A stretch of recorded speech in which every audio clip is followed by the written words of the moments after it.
Want to go straight to breaking news. A warrant roundup at a house in Wilmer leading to a woman being shot. And Fox 10 News has learned the task force serving that warrant should never have been at that house in the first place.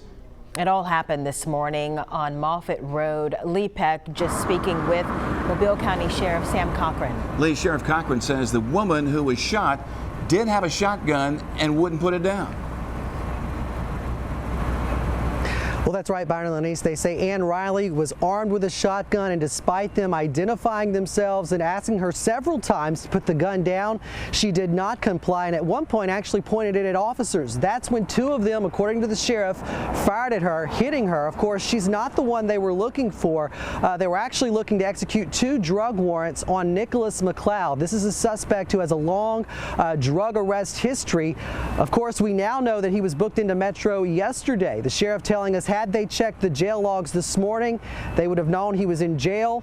We're also learning that he was arrested back in September on drug charges. At that time, the judge in that case sent him to a drug rehab facility where he's been for the past couple of months before being booked into Metro yesterday. So Sheriff Sam Cochran saying there was some miscommunication on their part when all this went down. However, he says it could have all been avoided had she just put the gun down.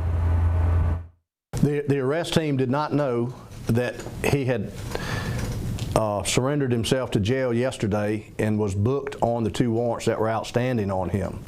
So we do know that there is a miscommunication in this situation.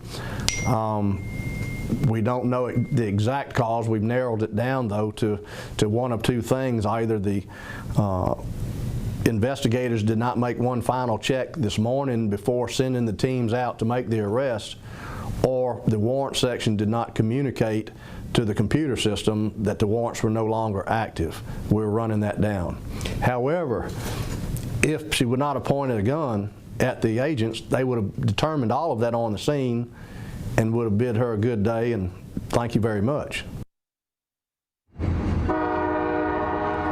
Now, the sheriff also saying that it was not one of his deputies who fired any of the shots. This, of course, is a multi-agency task force who does these drug roundups. We're also learning there is no body cam footage. The sheriff's office does not use body cameras. Of course, all of this now turned over to the Alabama Bureau of Investigation. We're live from the sheriff's office. Lee Peck, Fox 10 News.